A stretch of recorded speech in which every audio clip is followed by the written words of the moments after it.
wabarakatuh. Al-Fatihah. A'udzu billahi minasyaitonir rajim. Bismillahirrahmanirrahim. Alhamdulillahirabbil alamin. Arrahmanirrahim.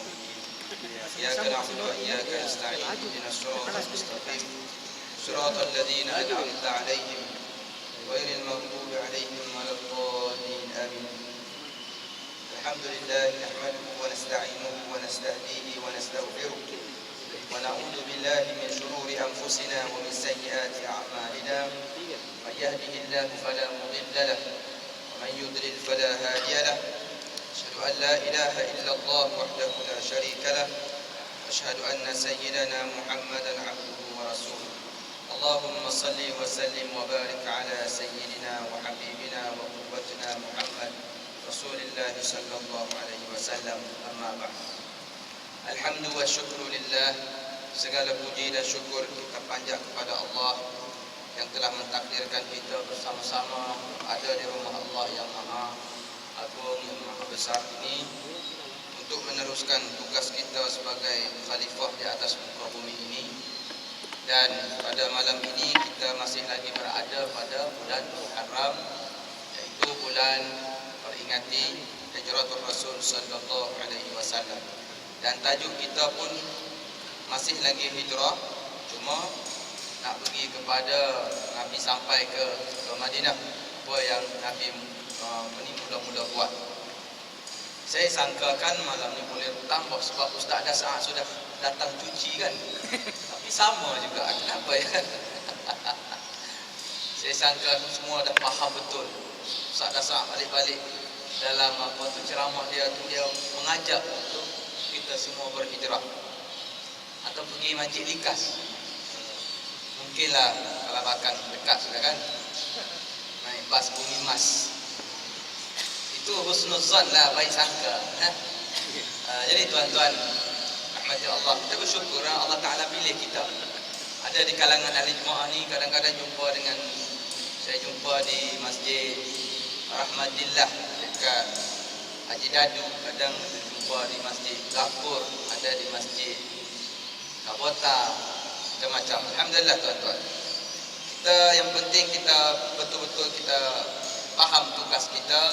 Wa ma khalaqtul jinna wal insa illa liya'budun. Aku tak utus kamu manusia jin dan manusia melainkan untuk sembah Allah Subhanahu wa taala.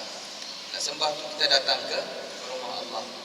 Pada malam ini kita masuk pada tajuk pembinaan masjid, yang mana ada dalam buku yang ada dalam depan tuan-tuan tu bahagian yang keempat, asas masyarakat baru, pada muka surat 169.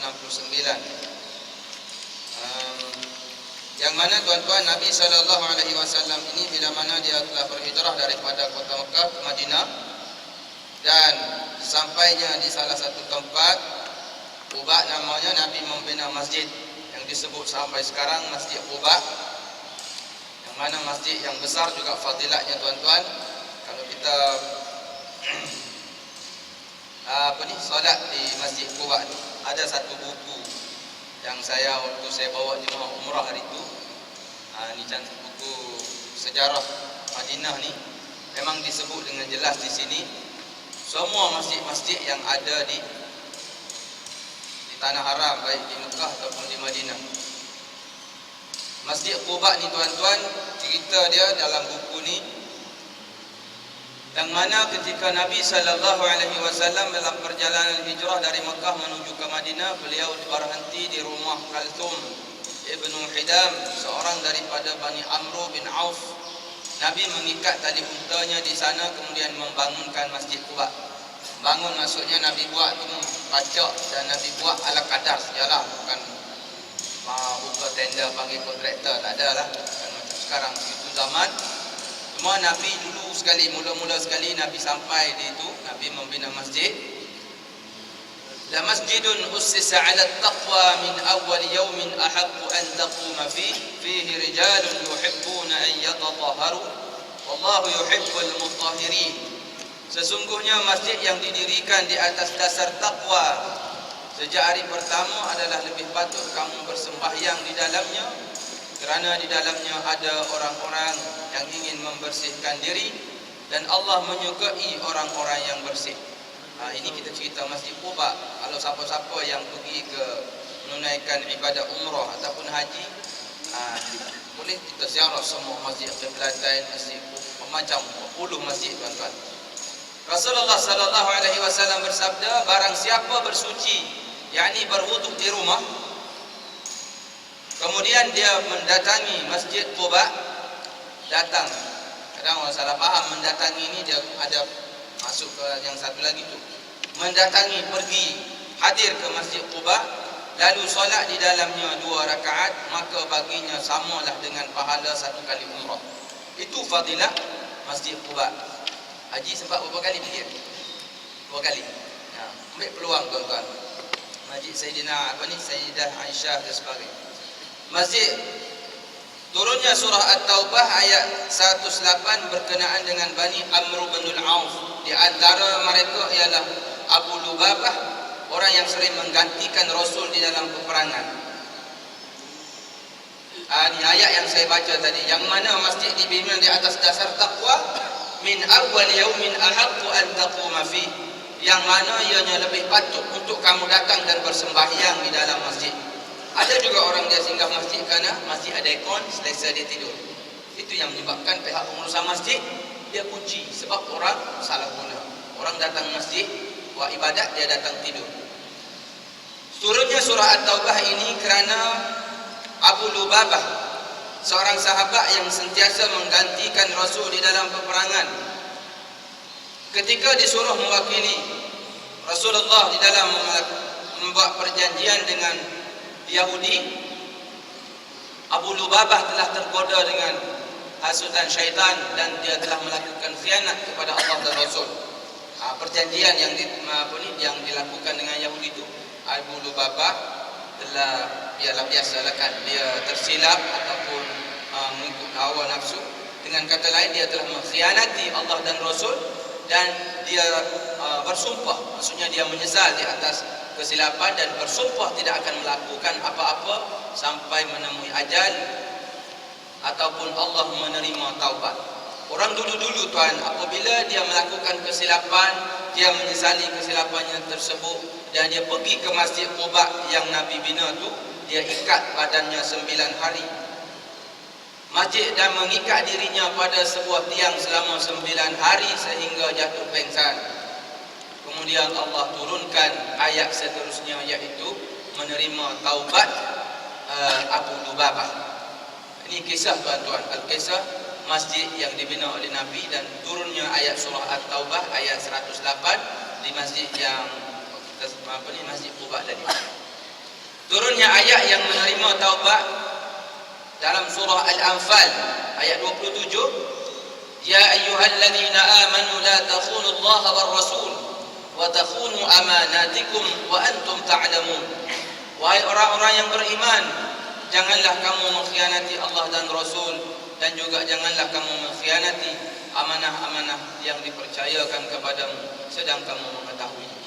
Tuan-tuan, benda-benda ini semuanya kita kena ambil pengajaran. Apakah yang patut kita dalam setiap manusia tak boleh lari daripada melakukan salah dan silap, tetapi apabila orang dia sedar melakukan kesilapan, kembali ke pangkal jalan dan melakukan taubat dengan taubat yang nasuha. Okey, pada malam ini kita sambung seterusnya. Bila Nabi membina Masjid Quba, dia Masjid Quba ni lebih kurang 3 nak sampai sudah di Madinah tu, dekat sudah. Itu masjid malam ni kita nak bincang pada muka surat 169. Hijrah Rasulullah sallallahu alaihi wasallam ke Yathrib merupakan langkah awal proses terbentuknya Darul Islam, iaitu negara Islam. Benda ni pun tuan-tuan, ada orang heboh bincang, Malaysia ni negara Islam ke tidak? Ramailah dipanggil kan ulama-ulama yang memberikan fatwa. Ada yang mengatakan memang Malaysia negara Islam sebab ada bank Islam, sebab apa lagi? Dia mengambil kira benda-benda itu. Sebenarnya tuan-tuan luas, banyak lagi nak kena. Tu saya rasa tuan-tuan pun lebih faham dan tuan-tuan pun tahu juga kan. diperdebatkan. Cuma kita merujuk kepada perlembagaan Al-Quran, hadis, adakah betul-betul kita ikut? Jadi kita tahulah jawapan. Kita tak perlu mengambil kita kena ikut fatwa ini. Di samping itu merupakan kenyataan berdirinya negara Islam di bawah pimpinan pendirinya yang pertama, yakni Muhammad sallallahu alaihi wasallam. Kerana itu pekerjaan yang pertama kali dilakukan oleh Rasulullah ialah meletakkan asas terpenting bagi negara itu. Asas-asas tersebut tercermin pada 3 pekerjaan berikut, pada 3 perkara. Pembangunan masjid, mempersaudarakan sesama kaum muslimin secara umum dan antara kaum muhajirin dengan kaum ansar secara khusus, dan yang ketiga melakukan perjanjian yang mengatur kehidupan sesama kaum muslimin dan menjelaskan hubungan mereka dengan orang-orang di luar Islam secara umum dan dengan kaum Yahudi secara khususnya.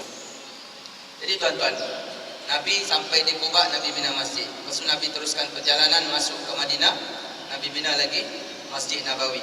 Jadi yang nak bincang di sini pun berkaitan dengan apakah kaitan, kenapakah Nabi di mana dia pergi, dia perkara pertama yang Nabi buat iaitu Nabi membina masjid. Apakah fungsi masjid? Tuan-tuan boleh semak tuan-tuan buku besar sirah yang mana pada zaman Nabi fungsi masjid cukup luas. Fungsi masjid sebagai pusat pentadbiran, di situlah Nabi. Nanti jadi isu pula kalau saya sebut. Kalau orang akan berpolitik, politik Islam, di situlah Nabi mengajar, Nabi menjelaskan. Jangan pula ustaz ini jangan masuk bab ini, nanti turun keluar di tempat lain tidak sesuai. Tuan-tuan kena faham ya, benda ini luas. Nabi menjadikan masjid sebagai pusat pentadbiran keseluruhan. Kita mulai dengan masalah yang pertama, iaitu pembinaan masjid. Seperti yang telah kami sebutkan, bahawa unta Rasulullah berhenti pada sebidang tanah milik 2 anak yatim daripada kaum Ansar. Ini asal pembinaan Masjid Nabawi. Sebelum kedatangan Rasulullah, tempat tersebut telah diguna oleh As'ad bin Zurarah, dijadikan sebagai tempat solat, tempat ia solat bersama para sahabatnya. Kemudian Rasulullah memerintahkan supaya dibangunkan masjid di atas tanah tersebut. Rasulullah memanggil kedua anak yatim. Keduanya berada di bawah asuhan dan tanggungjawab As'ad bin Zurarah untuk menanyakan harga tanah. Kedua anak itu menjawab, tanah itu kami hadiahkan, hebahkan kepada Rasulullah. Tetapi Rasulullah tidak bersedia menerimanya sehingga beliau membayarnya dengan harga 10 dinar. Ini Al-Kisah pada asal awal-awal pembinaan masjid. Cuma tuan-tuan persoalan kan, Nabi bila dia pergi ke hijrah Nabi mula-mula sekali Nabi bina masjid. Masjid sekarang ini tuan-tuan, apa yang disebut masajiduhum amirah. Masjid punyalah hebat, amirah dari segi bangunan, binaan bangunan. Pergilah Terengganu kan, hebat. Apabila bertukar tapu pemerintahan, tuan-tuan boleh tengok bermula 2004 semua mana sampai Terengganu? Mana sampai? Cantik kan? Semua masjid dia cantik tuan-tuan. Tapi bagaimana dengan pengisian? Pergi masjid Kristen. Pergi ke masjid Kristen yang boleh bertukar warna ke? Dia boleh bertukar berapa kan 7 warna ke? Masjid Kristen itu. Tapi setakat mana pengisian? Masajiduhum amirah, hebat dari segi binaan, tetapi kharabun minan nas. Dari segi pengisian sunyi daripada pengisian sebagaimana yang sepatutnya fungsi masjid itu dilaksanakan. Yang paling sedih, jadi pusat pelancongan, tourism. Orang datang hanya untuk bergambar, tengok keunikan masjid. Tapi tuan-tuan, dari segi pengisian yang sepatutnya tidak berlaku. Itulah yang kita cukup sedih kerana berlaku di tempat kita. Jadi bila kita bincang benda-benda ini tuan-tuan, saya rasa yang ada di hadapan saya ni mungkin ada cadangan-cadangan ataupun ada kuasa, ada power maksud saya. Kita boleh tengok senario di sini. Tawaf ke KK, siapa kira berapa masjid? Kalau Kalau laluan biasa, dia kira jalan belakang. Jalan belakang makinlah. Berapa ada di bawah tu ada kan? Tempat kita singgah makan tu ada kan? Kalau sini di mana orang singgah salat? Keringau, Musuh, Nabawan. Apa nama?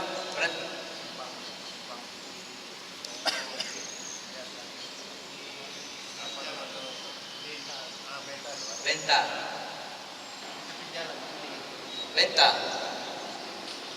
Sampai ke 10 masjid dari kalau ikut jalan Kalabakan dari Tawau pergi kaki. Tawau pergi kaki ikut jalan. Jadi tuan-tuan, suarakanlah. Sebab kita kadang-kadang yang bawa keluarga ni kan terpaksalah yang berhenti di tepi jalan pancung di hutan tu kan, yang dia memadam kebakaran. Maksudnya benda ni tuan-tuan ya. Jadi sepatutnya kan pihak yang berkuasa yang ada kesedaran buatlah sesuatu supaya apa? Orang sudahlah tak minat dengan masjid, lepas tu masjid pula kurang. Jadi ada alasan dia lah kenapa? Tak ada masjid Pak. Jadi kenapa tak salat? Ada masjid. Sebab ada orang mentaliti dia solat ni mesti di masjid. Kalau bukan masjid, kalau di itu tak berhenti untuk salat. Okey. Itu menyimpang sikit. Okey, seterusnya tuan-tuan, di atas tanah ini terdapat beberapa pohon gharqad, kurma dan beberapa kuburan orang-orang musyrik. Kemudian Rasulullah memerintahkan pembongkaran kuburan dan penebangan pohon-pohon. Setelah tanah itu diratakan, maka dibangunkan sebuah masjid yang panjangnya 100 hasta dan lebar kurang lebih sama. Masjid ini dibangun dengan menggunakan bahan batu dan Rasulullah sendiri terlibat mengusung batu bata di dalam pembinaan masjid. Kiblat masjid pada waktu itu menghadap ke Baitul Maqdis. Tiang dan atapnya terbuat dari batang dan pelepah kurma. Ketika Rasulullah ditanya tentang atapnya, beliau menjawab, sebuah tenda sederhana seperti tenda Musa. Ini saya tak sempat merujuk tenda itu apa. Terbuat dari kayu-kayu kecil dan anyaman pelepah. Masalahnya kita dituntut agar segera. Ini saya tak faham. Adapun lantai masjid itu, banyak tak faham. Tak tahu.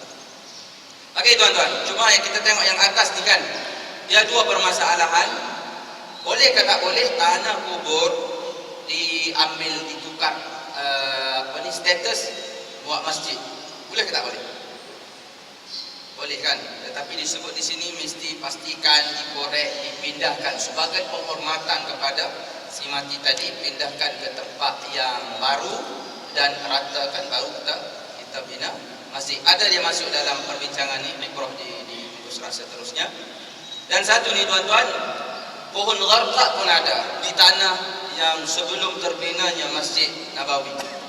Pohon gharqad ni tuan-tuan pun tahu kan, ada satu hadis kalau kemarin kalau khutbah daripada Jahid ada disebut berkaitan dengan topik perlunya kita semua umat Islam mendoakan apa yang berlaku di Palestin kerana penjurabahan terbaru makin gila-gila tuan-tuan, makin gila, makin teruk. Dan apa yang disebut dalam teks khutbah kemarin, ada satu hadis menyebut ada pohon-pohon gharqad yang sekarang ini ditanam oleh pokok Yahudi untuk menjadikan tempat dia bertapuk nanti ketika mana di akhir zaman. Sehingga hadis dan pokok tu boleh bercakap, haza Yahudi fi warai ta'al faqtulu. Ada Yahudi bertapuk di belakang aku ini, datang dan bunuhlah Yahudi. Yahudi ni tuan-tuan, otak dia hebat, tetapi bangsa yang terlaknat. Bangsa yang terlaknat. Walaupun dia hebat, tapi dia tak ada negara. Hanya dengan cara rampas Palestin dan sebagainya. Okey, masalah kedua iaitu berkaitan dengan pembinaan masjid di atas tanah kuburan. Sekarang ini kesilapan dalam masyarakat kita berlaku. Kita kadang kita tak kisah, kita tak ambil kisah tanah kuburan yang kita tanam, kita kebumikan ahli keluarga kita tu, mentang-mentang ada kawasan yang agak luas dan kita pula berduit, kita buat binaan yang tak peduli sudah. Tuan-tuan, haram hukum. Tuan-tuan tahulah, tuan-tuan berduit, tetapi kalau sekadar kita buat hanya ala kadar untuk kita ziarah supaya Kalau tak ada, ini senario yang berlaku di Mekah Madinah lain, ya. Yang di sana tu dia hanya letak batu besar itu saja. Lepas tu datang lagi, ada lagi yang lain di situlah. Jadi kalau datang pun tak semestinya pergi tepat kepada kuburan ahli keluarga kita tu. Kita pergi ziarah sebenarnya tuan-tuan untuk mengingatkan yang hidup. Kita pun akan pergi situ juga. Jadi tak timbul, tak boleh. Mesti juga kita buat binaan. Saya nak tolak, nak mengatakan jangan buat terus. Sekarang ini dah menjadi golongan ustaz, golongan mengaji agama, buat begitu juga. Jadi susah. Cuma tuan-tuan, saya ingatkan, sebab kita semua ke situ. Kalau boleh sekarang, boleh sudah wasiat.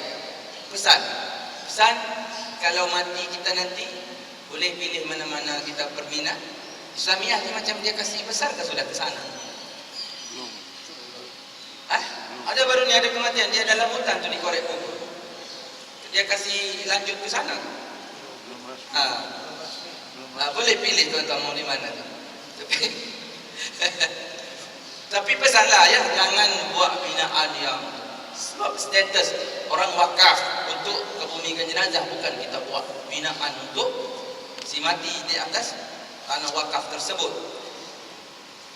Okey. Ini berkaitan dengan Masjid Nabawi dibina pada masa itu, kiblatnya menghadap ke Masjidil Haram ni, Masjidil Aqsa. Dan ada satu masjid tuan-tuan boleh rujuk buku ni di Fanika pun ada ni. Masjid Qiblatain. Nama Masjid Qiblatain, masjid dua kiblat. Kenapa? Kerana ketika mana Rasulullah bersembahyang, ada di sini. Saya takut salah fakta, saya senang kita rujuk terus. Ketika mana Nabi bersembahyang, turun ayat dalam daripada surah Al-Baqarah ayat 144. Tapi bukan di Masjid Nabawi ya, Masjid Qiblatain. Kalau pergi tuan-tuan pergi sana, boleh pergi ziarah. Ada lagi tanda kiblat yang dua-dua tempat imam. Dinamakan Masjid Qiblatain kerana perintah Allah pada masa ketika mana Nabi bersolat, turun ayat fawalli wajhaka syatral masjidil haram. Palingkanlah mukamu ke arah Masjidil Haram. Turun ketika Nabi sedang menunaikan solat zuhur di tempat ini, iaitu kaum Bani Salamah. Maka di tengah solat itulah beliau berpaling menghadap ke Kaabah. Itu dalam fiqh dia ajar macam mana tuan-tuan, yang kita nak pasal kita nak pergerakan dalam solat. Dalam solat itulah Nabi berpaling menghadap ke arah Masjidil Haram. Ketika Bani Salamah ingin berpindah di dekat Masjid Nabawi, Rasulullah tidak menyukai kerana Madinah tidak ada tempat kosong lagi. Mereka adalah satu golongan yang disebutkan di dalam ayat, yang mana firman maksudnya ketika dua golongan ini mundur kerana takut, padahal Allah adalah penolong bagi golongan. Ini tak ada apalah, ini pasal Bani Salamah. Cuma yang diceritakan di sini ialah ketika tu Masjid Nabawi awalnya masih lagi kiblat ke arah Masjidil Aqsa. Okey, seterusnya Bukhari di dalam sanadnya meriwayatkan daripada Anas bin Malik bahawa ketika masuk waktu salat, Rasulullah sallallahu alaihi wasallam melaksanakan solat di tempat pengikatan kambing. Nah, Nabi pun solat di kandang kambing tuan-tuan. Setelah itu kita ni sebab kita malas, lalu kita buat tak boleh. Saya tengok di Mesir jauh beza tuan-tuan. Kalau tukang mekanik kereta dengan minyak-minyak itulah dia solat. Tapi dia terlampau mengambil ringan soal kebersihan sehingga mengganggu kita pula. Ini dia mazhab Hanafi. Setelah itu Rasulullah memerintahkan pembangunan masjid. Kemudian Rasulullah memanggil tokoh Bani Najjar dan berkata kepada mereka, "Wahai Bani Najjar, berapakah harga tanah kalian?" Mereka menjawab, "Demi Allah, kami tidak menghendaki harganya kecuali daripada Allah Subhanahu wa taala." Bagi orang faham tuan-tuan, dari segi mewakafkan tanah untuk rumah Allah sangat besar pahala. Dan ini terbukti sahabat Nabi pun sehingga dia sebut, kami tidak menghendaki harganya kecuali daripada Allah. Maksudnya serahlah berapa-berapa pun. Selanjutnya Anas bin Malik mengatakan, di tanah ini terdapat beberapa kuburan kaum musyrikin. Kemudian Rasulullah memerintahkan agar kuburan tersebut dipindahkan, pohon-pohonnya ditebang. Anas bin Malik melanjutkan, kemudian mereka motong batang kurma sebagai kiblat masjid, menandakan dengan batang kurma tanda sebagai kiblat masjid, dan samping merampungkan itu apa? Membereskan. Oh, ada translate. Terima kasih. Dan sambil membereskan pembangunan masjid bersama mereka, Rasulullah mengucapkan doa, Allahumma la khaira illa khairal akhirah fansuril ansar wal muhajirah. Allahumma, ya Allah, tidak ada kebaikan kecuali kebaikan di hari akhirat, maka tolonglah kaum ansar dan muhajirin. Dan kalau kita tengok kaum muhajirin dengan susah payah pergi daripada Mekah kota Madinah, meninggalkan segala macam. Dia bawa hanya sebagai perbekalan saja. Yang lain semua ditinggal di Mekah, tuan-tuan. Pergi ke Madinah. Tetapi kaum Ansar yang berada di Madinah, yang ada isteri lebih pun bagi pilih mana satu. Nah, bukan dia pilih dulu. Bagi muhajirin dulu pilih. Nah, pilih mana satu kamu mau, aku ceraikan dan kawinkan dengan buat muhajirin. Itulah yang ada rumah semuanya menawarkan kepada kaum muhajirin untuk mereka tinggal. Inilah tuan-tuan contoh-contoh yang diajar di dalam Islam. Masjid Rasulullah sallallahu alaihi wasallam dengan bentuknya yang asli tanpa penambahan atau pemenggaran bertahan sehingga masa Khalifah Abu Bakar As-Siddiq saja. Selepas kewafatan Nabi sambung kepada Abu Bakar, masih lagi yang lama, tetapi bila bertukar pada Khalifah Umar Al-Khattab, ia mengalami pembaikan kali pertama. Tapi sekarang ni tak tahu dah yang ke berapa puluh kan. Tapi awas, puak-puak, maaf saya sebut, ada puak-puak yang berpahaman tu macam seolah-olah menghapuskan sedikit demi sedikit. Tuan-tuan ingat, pernah tak kita pergi berdoa di makam Rasulullah, dia tolak kita pergi doa di luar sana, Tuhan Maha mendengar, tak payah kau doa di sini. Haji kena tak kena? Saya 2 kali kena. Geram ke saya? Kita cuba angkat tangan nak berdoa, dia tolak. Sekarang ini binaan-binaan telah dibuat, tapi yang kita sedihnya ada beberapa perkara baik yang di Mekah dan juga di Madinah, usaha-usaha untuk nak menutup tinggalan Nabi sallallahu alaihi wasallam. Kita tahulah ya, banyak benda tu. Kemudian pada masa Khalifah Utsman terjadi banyak penambahan dan perluasan. Dindingnya dibangun dengan batu-batu berukir dan batu-batu yang dibakar. Sekarang memang besar, tuan-tuan. Dan kalau pergi ke Madinah, kalau boleh, biasanya kalau tu biasa package umrah sekarang bukan 8 berapa hari di Madinah hari tu? Berapa hari ya? Boleh cukup 40 waktu di Masjid Nabawi, 40 waktu di Masjidil Haram. Tapi tak boleh, bisa sekejap je, tak sampai 40 waktu mesti 8 hari. Kalau 8 hari, 8 di Madinah, 8 di Mekah, mau 16 hari. Apa pun tuan-tuan, insya-Allah bila siap pembesaran ni, mana tahu kan nanti ada undang-undang nizam berubah yang memberi ruang yang tempoh yang agak lama kepada kita. Sebab pergi sana bukan sikit, kita kena kumpul duit kan. Tiket pun dah mencecah 7,000, belum lagi perbelanjaan duit poket dan sebagainya. Jadi benda tu tuan-tuan, kita doa lah. Sebab la tashuddur rihal, jangan kamu kata bersusah-susah illa ila thalathati masajid, kecuali kamu bersusah untuk pergi ke 3 Masjidil Haram, Masjidil Nabawi, Masjidil Aqsa fi Baitul Maqdis. Bukan nanti salah faham, ustaz, tak payahlah datang Al-Kausar. Sebab jangan susah-susah untuk datang kecuali 3 masjid. Maksudnya kerana 3 ini menjanjikan fadilah yang besar. Masjidil Haram 1 waktu solat di sana bersamaan 100 waktu solat di Al-Kausar. Masjidil Haram, Masjidil Nabawi 1000 waktu. 1 waktu di Masjidil Nabawi menyamai 1000 waktu di sini. Masjidil Aqsa di Palestin 1 waktu di Al-Aqsa Palestin 500. Jadi hadis tu tuan-tuan, mafhum mukhalafah, mafhum kepahaman di sebaliknya ialah kalau boleh usahakan untuk ziarah 3 masjid ini. Kalau boleh, kalau berduit ada keuangan lebih, pergilah. Apa tu? Oh, 4 jam di atas. Okey. Beberapa ibrah. Ya, kalau nak tengok tu kena pergi sendiri. Kalau nak cerita pasal Masjid Nabawi ini memang banyak cerita. Dari apa yang disebutkan di atas terdapat beberapa pengajaran daripada apa yang tajuk yang dibincangkan. Pertama, agensi kepentingan kan? Ya kan?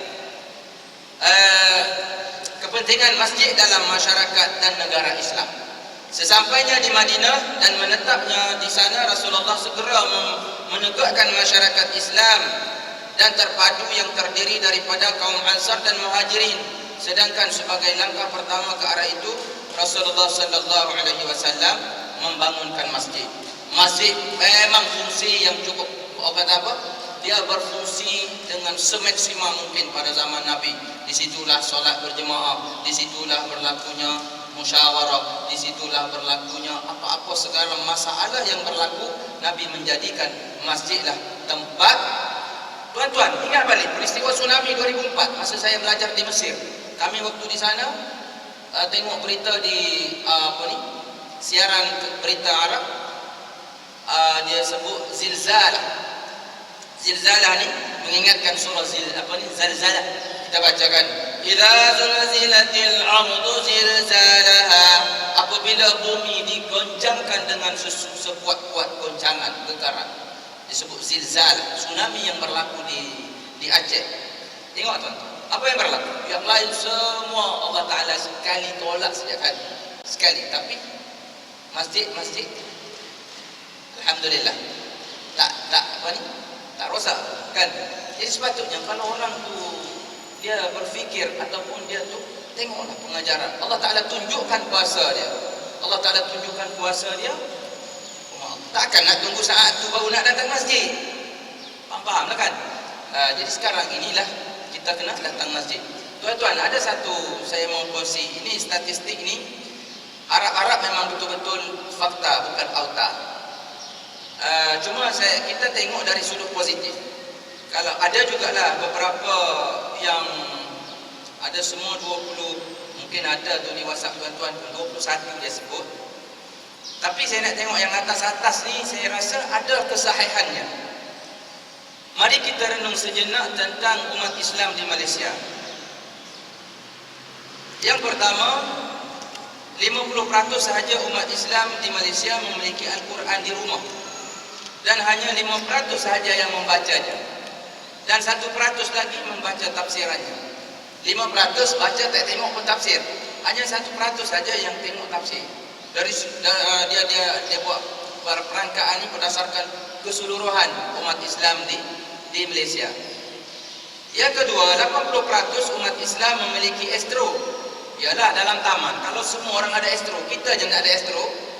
Kalau nak pasang antena mau 3 batang tiang telefon tu kan mesti tinggi baru clear gambar. Kalau yang biasa-biasa jangan harap, menyebabkan kita terpaksa kita pasang astro. Tapi apa yang disebut di sini, hanya 5% saja yang tengok Islami, yang tengok siaran Islam. Apa tu OSIS kan? Pencetus Ummah. Tengok tadi bagus tuan-tuan. Di ulang tayang Pencetus Ummah dari tahu satu orang tu kan. Alhamdulillah. Tapi bila kita tengok kepada statistik ni, hanya 5% sahaja yang tengok. Dia syarikat penyiaran dia boleh tahu kan. Hiburan yang peratusan tertinggi yang tengok. Jadi cita-cita nak masuk surga, tapi sudahlah masjid tak datang. Usul yang siaran yang siar keagamaan pun hanya 5% sahaja yang tengok. Saya sengaja ini sebab ada bawah ni dia sentuh pasal masjid. Yang ketiga, 70% umat Islam tertarik dengan perkara yang membawa kepada hiburan, dan 30% sahaja yang agama.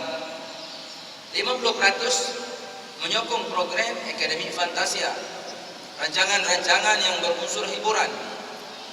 Hanya 10% umat Islam dari satu taman perumahan yang membantu masjid atau surau di sebuah kawasan. Hanya 20% yang menghantar anak mereka ke sekolah agama. 80% remaja hari ini tidak tahu membaca Al-Quran. 90% remaja wanita suka berseluar panjang dan memakai t-shirt yang mendedahkan aurat. 80%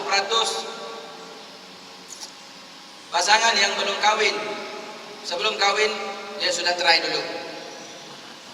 Betul ke juga 50% tuan-tuan? Apa? Kita pandang ambil yang positif. Ambil yang positif, kalau kita rasa betul berlaku dalam masyarakat kita, kita cubalah dengan kemampuan yang ada pada kita. 90% umat Islam tidak mencari atau pergi ke kelas-kelas pengajian, ke masjid atau surau untuk mendalami ilmu agama. Subhanallah. Jadi senanglah yang hadir ni, tambah yang hadir masjid Gapur, yang hadir kira dengan penduduk Tawau, keluarlah berapa peratus. Betul ke tidak? Mana guru matematik? Dia tahu kan bila penduduk. Saya rasa betul kan? Saya rasa ramai lagi yang ada di gelanggang futsal ni nak banding ni. Sebab kami tahu semalam kami main futsal, tapi lewatlah ya waktu jam 7, kami main jam 9. Jadi tuan-tuan, benda-benda ini yang saya rasa kalau kita tak ambil, orang kata apa, tak ambil peduli, pedulilah dia. Yang penting kita dah jadi ahli masjid. 5 waktu memang kita solat di masjid. Persoalannya betul ke tidak? Kita tak peduli orang lain, kita hanya jaga kita. Tak betul. Ya ayyuhalladzina amanu qu anfusakum wa ahlikum nara. Jaga diri kamu dan ahli keluarga kamu daripada azab api neraka. Okey, dia banyak ni tapi saya ambil satu lagi.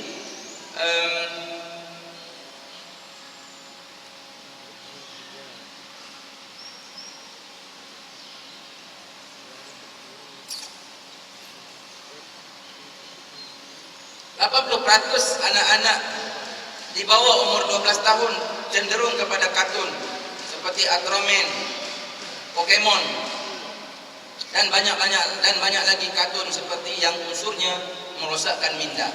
Memang betul. Ini secara halus yang dibuat oleh musuh-musuh Islam menyebabkan murid-murid dia tak hormat saudara. Dia terpedaya dengan kartun yang disepak gurunya kan. Cerita apa tu? Kartun, ada satu kartun tu.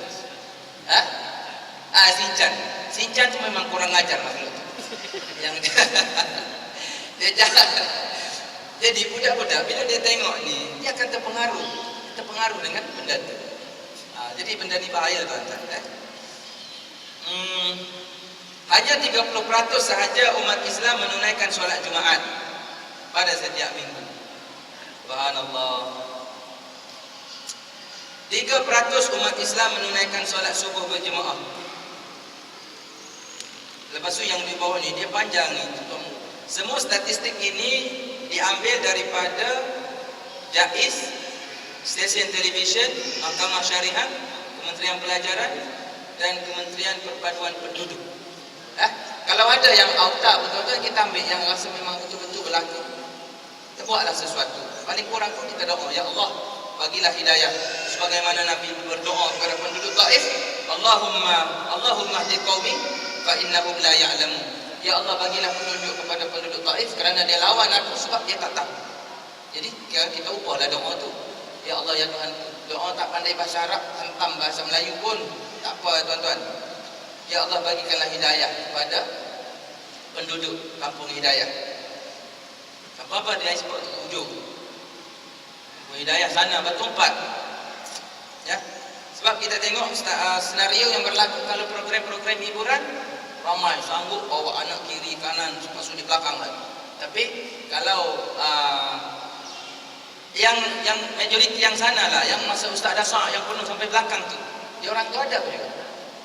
Yang kategori yang tinggal di export. Kalau hiburan tu kan yang berduyun-duyun, agak-agak ada termasuk. Jadi benda ni tuan-tuan, kita buatlah ya, insya-Allah. Mudah-mudahan tidaklah heran jika masjid merupakan asas utama dan terpenting bagi pembentukan masyarakat Islam, kerana masyarakat Muslim tidak akan terbentuk secara kukuh dan rapi kecuali dengan adanya komitmen terhadap sistem, akidah dan ajaran Islam. Hal ini tidak akan dapat ditumbuhkan kecuali melalui semangat masjid. Kalau bulan puasa kita tengok semangat, kita datang ramai. Cuba kita tengok di sana, di KL, di Selangor, di Kuala Lumpur kan, bubur lambuk sampai satu hari berapa puluh kawa, 50 kawa buat bubur lambuk, semangat. Jadi kecuali melalui semangat masjid, maksudnya kita pulihkan. Kalau ada sebarang masalah ke, kalau kita dilanda serabut ke apa ke, insya-Allah datang ke masjid, ambil wuduk, kita solat 2 rakaat, kita akan mencari ketenangan di rumah Allah. Di antara sistem dan prinsip Islam ialah tersebarnya ikatan ukhuwah dan mahabbah. Tetapi tersebarnya ikatan itu tidak akan terjadi kecuali di masjid. Sebab apa? Benda ini diajar dalam solat berjemaah. Kita disuruh penuhkan saf di hadapan. Lepas tu saf pun diajar lagi. Imam selalu sebutkan, samakan tumit. Sebab ada di situ tuan-tuan unsur-unsur ukhuwah dan mahabbah. Ya. Dan macam mana cara tu? Itu Allah Taala punya. Yang penting kita ikut cara yang Islam ajar, insya-Allah kita akan hilang perasaan rasa ego kerana kita berjawatan, kerana kita level kita Datuk Seri, Tan Seri tak sama dengan ahli jemaah yang biasa. Jadi kita hilangkan yang itu. Kita datang sini untuk sembah Allah, bukan kita nak bangga-bangga dengan harta dunia yang Allah Ta'ala bagi pinjam sementara saja. Tak perlu kita nak bangga-bangga. Benda ini akan terasa bila mana berkumpul di padang Arafah yang pakai putih-putih semua, kan? Lagilah kita terasa. Tetapi tersebarnya ikatan ini di dalam masjid selama kaum muslimin tidak bertemu setiap hari dan berkali-kali di rumah Allah, sampai terhapusnya perbezaan pangkat, kedudukan, kekayaan serta status, maka selama itu pula akan terbentuk persatuan dan persaudaraan sesama mereka. Panjang ni saya tinggal. Yang kedua, hukum perlakuan terhadap anak kecil dan anak yatim yang belum dewasa. Sebahagian fuqaha dari mazhab Hanafi menjadikan hadis ini sebagai dalil bagi keabsahan tindakan yang diambil oleh anak-anak yang belum dewasa. Bahawasanya Nabi membeli kebun dari 2 orang anak yatim setelah dilakukan tawar-menawar. Seandainya tindakan kedua anak itu tidak sah, tentu Nabi SAW tidak akan membeli kebun tersebut. Tetapi jumhur fuqaha berpendapat bahawa tindakan anak-anak yang belum mencapai usia akil baligh itu tidak sah. Pendapat ini didasarkan kepada firman Allah, dan janganlah kamu dekati harta anak yatim kecuali dengan cara yang lebih bermanfaat hingga sampai ia dewasa. Mengenai hadis pembelian kebun di atas dapat dibantah dengan 2 hal. Yang pertama, dalam riwayat Ibnu Uyainah disebutkan bahawa Nabi SAW telah membicarakan masalah tersebut dengan paman kedua anak yatim itu. Jadi Rasulullah membeli kebun kedua anak yatim itu dengan perantaraan paman yang menjadi penanggungjawab kepada kedua anak yatim tersebut. Dengan demikian pendapat Hanafiyah tidak dapat diterima. Yang kedua, bahawa Nabi SAW memiliki walayah, autoriti, khususnya dalam urusan seperti ini. Nabi SAW membeli tanah daripada kedua anak yatim tersebut selaku wali umum bagi semua kaum muslimin, bukan selaku individu di dalam masyarakat muslimin. Ini permasalahan kedua daripada tajuk ni, iaitu berkaitan dengan urusan di awal pengurusan pengambilan tanah tu, iaitu Hanafiyah berpendapat tidak sah kerana Nabi SAW berurusan dengan 2 orang anak yatim yang belum baligh. Tetapi pendapat ini telah dicanggah Karena ada pendapat yang mengatakan Nabi SAW ada berbincang dengan pakcik kepada kedua anak yatim tersebut. Dan kita sedia maklum berkaitan dengan ambil harta anak yatim ni jangan sembarangan, ya.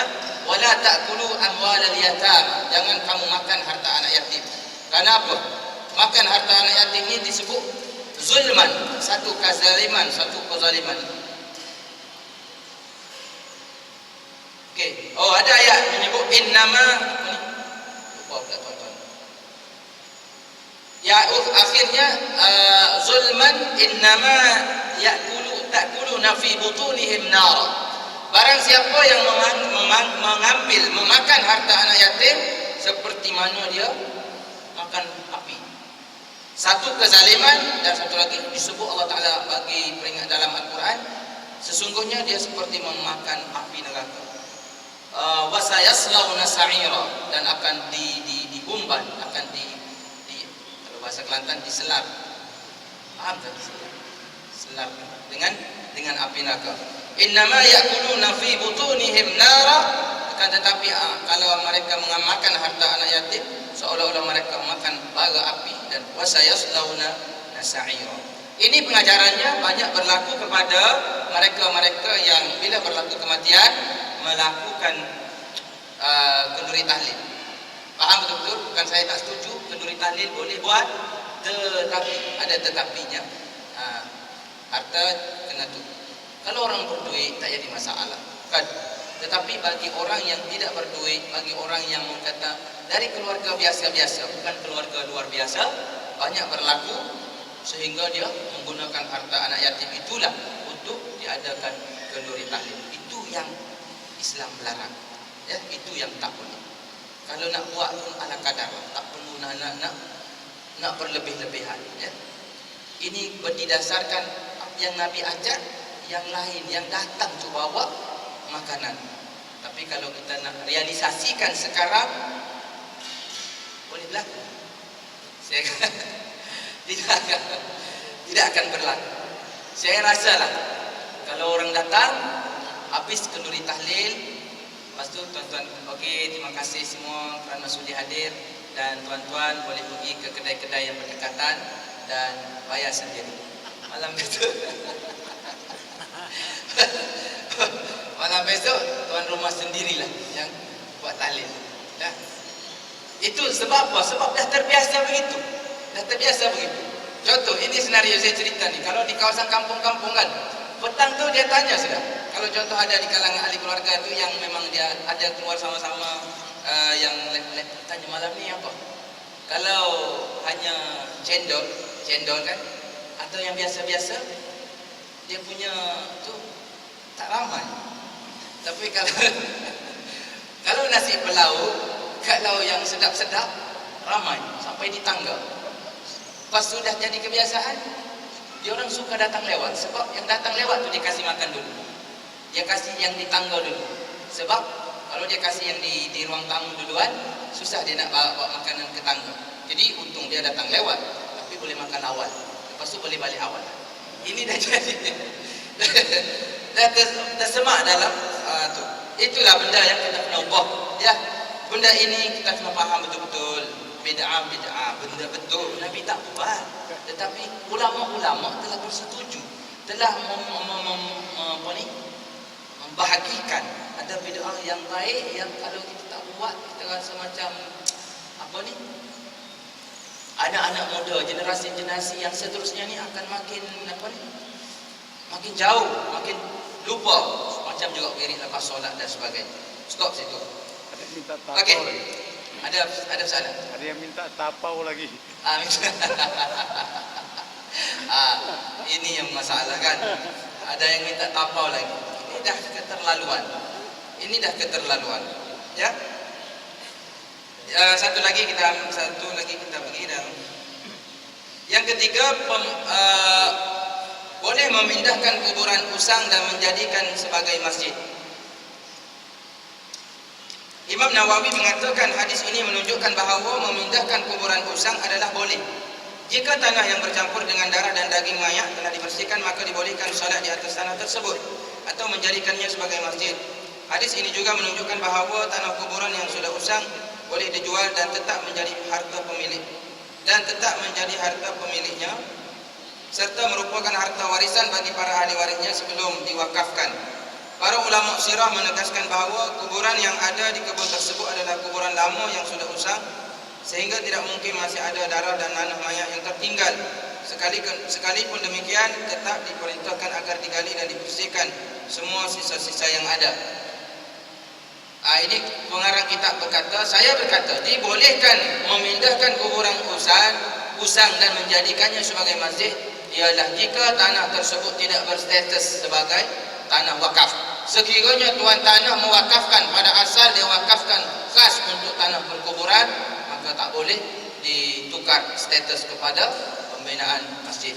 Jika tanah ini nakal ini pengarang kitab ya, Dr. Sa'id Ramadan Al-Buti yang berpendapat.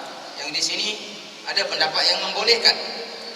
Jika tanah tersebut berstatus sebagai tanah wakaf, maka tidak boleh diubah peruntukannya kepada selain daripada bunyi wakaf tersebut, dan statusnya tak boleh juga dicerobong kalau memang wakaf untuk tujuan yang tertentu. Jadi tuan-tuan, benda-benda ini jangan kita pandang remeh.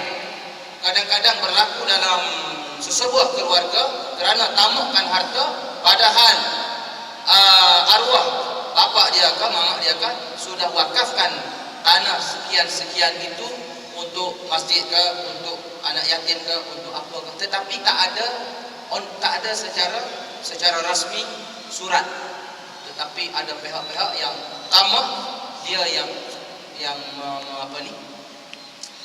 membatalkan ataupun dia yang memandai-mandai ambil alih, dan harta wakaf itu sudah bertukar menjadi dia yang takluk ataupun dia yang ceroboh. Ini benda ni tuan-tuan jangan kita pandang remeh, hendaklah kita berwaspada berkaitan dengan harta wakaf, walaupun untuk tujuan menjadikan masjid. Wallahu a'lam, yang baik daripada Allah, yang lemah, yang kurang itu daripada kelemahan saya, dan saya mohon maaf. Aku qouli hadza astaghfirullahal azim li wa lakum. Wassalamualaikum warahmatullahi taala wabarakatuh. Bismillahirrahmanirrahim. Alhamdulillahirabbil alamin, wassalatu wassalamu ala asyrafil mursalin sayyidina Muhammad wa ala alihi wa sahbihi ajma'in. Allahumma ij'al jam'ana hadza jam'an marhuma wa tafarraqana min ba'di tafarruqan ma'suma. ولا تجعل اللهم فينا ولا من يتبعنا شقيا ولا مطرودا ولا محروما. اللهم اشرح لنا صدورنا وحسن اخلاقنا ويسر لنا امورنا. اللهم حبب الينا الايمان وزينه في قلوبنا وكره الينا الكفر والفسوق والعصيان. اللهم يا مقلب القلوب ثبت قلوبنا على دينك وعلى طاعتك. سبحانك انا كنا من الظالمين. وصلى الله على سيدنا محمد والحمد لله رب العالمين. سبحانك اللهم وبحمدك اشهد ان لا اله الا انت استغفرك واتوب اليك. العصر إن الإنسان لفي خسر إلا الذين آمنوا وعملوا الصالحات وتواصوا balik dia, madu. Betul kan?